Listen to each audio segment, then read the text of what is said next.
राधे राधे। अब हम आपके लिए आयत के क्षेत्रफल का एक ऐसा उदाहरण प्रस्तुत कर रहे हैं जो आपकी डेली लाइफ में घटता है। ये बड़े लोगों के लिए है, छोटे बच्चे नहीं समझ पाएंगे इसको, केवल वो सूत्र समझें। आयत का क्षेत्रफल क्या होता है? लंबाई गुणा चौड़ाई, ये हमें पता है। अब एक व्यक्ति है कोई, उसने किसी जगह पर कोई एक प्लॉट खरीदा जो इस प्रकार से आयताकार है। ठीक है, समझ लीजिए। उस प्लॉट की लंबाई है 55 फुट और चौड़ाई है 37 फुट। ठीक है, और वहाँ पर जो कोई ज़मीन बेच रहा है उसने रेट बताया उसे कि हाँ जी ये 5,000 रुपये वर्ग गज है। अब वो व्यक्ति कैसे सही कैलकुलेशन करे कि वो गलत पैसा न दे और अपने कैलकुलेशन को समझ भी पाए कि क्या हो रहा है। तो देखिए, दिए गए प्लॉट का क्षेत्रफल क्या होगा? लंबाई 55 फुट गुणा चौड़ाई 37 फुट, दोनों हो जाएंगे। दोनों का गुणा कर दीजिए, 2035 स्क्वायर फुट आ जाएगा। अब स्क्वायर फुट है लेकिन उसने रेट तो वर्ग गज में बताया है। अब स्क्वायर फुट को हम कन्वर्ट करेंगे वर्ग गज यानी स्क्वायर यार्ड में। अब इसके लिए है एक स्क्वायर यार्ड यानी एक वर्ग गज में होते हैं 9 वर्ग फुट।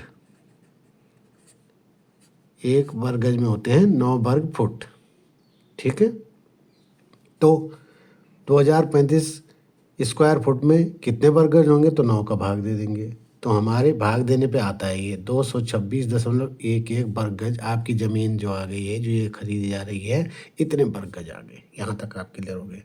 अब आपको पता है उसने रेट बता रखा है 5,000 वर्ग गज का, तो आप वर्ग गज के साथ गुना कर देंगे 5,000 का।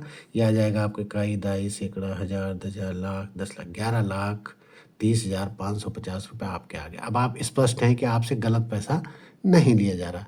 लेकिन एक स्टेप आगे चलिए, अब बात आती है कि रजिस्ट्री करवानी है और आप कोई रजिस्ट्री करने वाले हैं या कोई, तो आपको गणित में इस पर एक्सपर्ट होना चाहिए। अब क्या होता है, जो हमारी ज़मीनों की रजिस्ट्री होती है वो होती है स्क्वायर मीटर में, क्योंकि यहाँ पे जो ये वर्ग गज और वर्ग फुट है ये केवल सामान्य व्यवहार में है, कागज़ों में स्क्वायर मीटर में होती है। तो क्या करेंगे पे, अब वर्ग गज था हमारा, वर्ग गज को हम स्क्वायर मीटर में बदलेंगे तो उसकी होती है ये कन्वर्जन ऐसे होता है। एक वर्ग गज बराबर होता है 0.836127 वर्ग मीटर। इतना आपका वर्ग गज था आपका प्लॉट, ये हमने निकाला था यहाँ पे। इसके साथ हम इस यूनिट का गुणा कर लेंगे तो इतने वर्ग मीटर में कन्वर्जन हो गया। अब आपका रजिस्ट्री के लिए तैयार हो गया कि आपकी रजिस्ट्री होगी 189.05 वर्ग मीटर। ठीक है, अब रजिस्ट्री में इसकी अंकना कैसे करें? ठीक है, तो इसकी अंकना ऐसी होगी। इसके लिए आपको क्या करना पड़ेगा?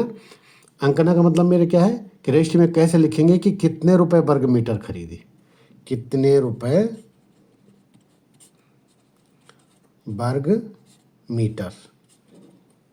ठीक है, तो ये क्या करेंगे, कुल राशि आपके सौदे का आपको पता लग गया वर्ग गज से कि आपका सौदा इतने का हुआ है। ठीक है, बटे वर्ग मीटर आपका ये आ रखा है, इसका भाग दे दो तो ये आया आपका 5,980 रुपये 16 पैसे। यानी सरकारी जब रजिस्ट्री होगी तो वहाँ पे आप लिखेंगे 5,980.16 रुपये प्रति वर्ग के मीटर से सौदा हुआ है।